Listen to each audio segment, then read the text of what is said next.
manatiling nakakonekta, diyan nanggagaling ang lakas at kahandaan sa misyon. Ito po ang salita ng Diyos, ang ating gabay.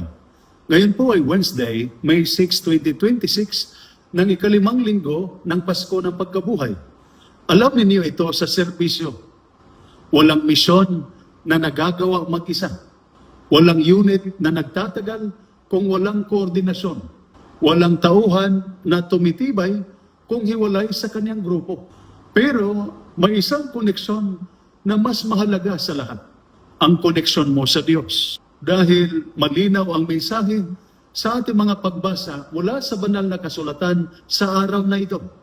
Kung gusto mong manatiling malakas at mission ready, manatili kang nakakabit kay Kristo.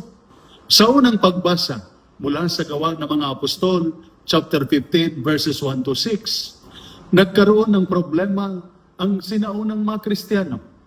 Iba-ibang opinyon, may argumento, may kalituhan kung ano ang tama.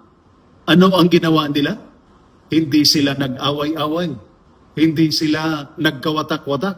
Lumapit sila sa tamang otoridad upang malinawan. Kaya ito ay paalala sa atin.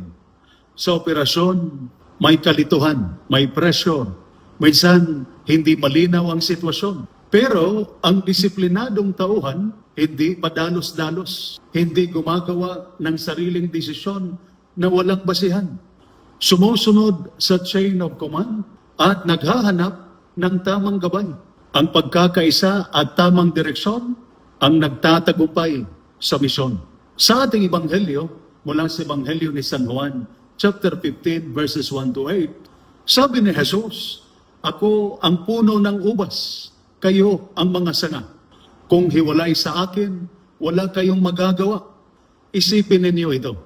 Ang isang tauhan na hiwalay sa kanyang unit, kanyang command, kanyang support, ay nagiging mahina at vulnerable. Ganito rin sa spiritual na buhay.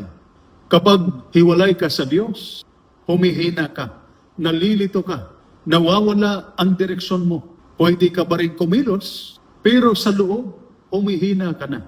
Pero kapag nakakabit ka kay Kristo, may lakas ka sa gitna ng pressure. Kalma ka sa gitna ng panganib. Klaro ang isip mo sa desisyon. Yan ang tunay na spiritual readiness. Minsan, napapagod ka. Napipressure ka, nahaharap ka sa panganib. Gumagawa ka ng mahihirap na desisyon. At minsan, nawawala ang ganang magdasal. Nakakalimutan ng Diyos.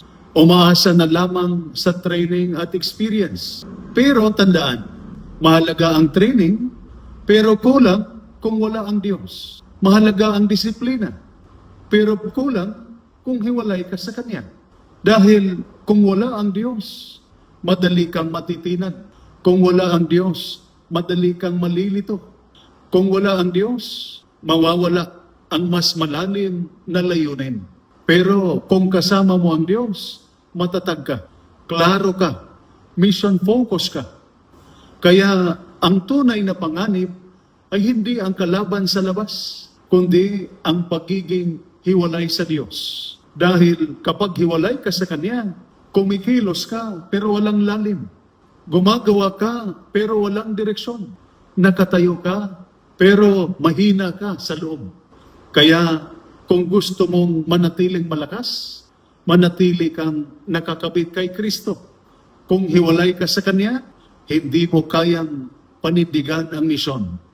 Ito po ang salita ng Diyos, ang ating gabay. Manalangin tayo.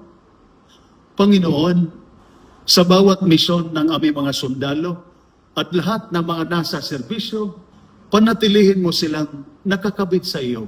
Kapag may pressure, patatagin mo sila. Kapag pagod na sila, palakasin mo sila. Kapag nalilito sila, gabayan mo sila. Gawin mo silang hindi lang mission ready, kundi spiritual ready. Amen. At sumainyo at sa inyong pamilya ang pagpapala ng makapangyarihang Diyos, Ama, Anak at Espiritu Santo. Amen.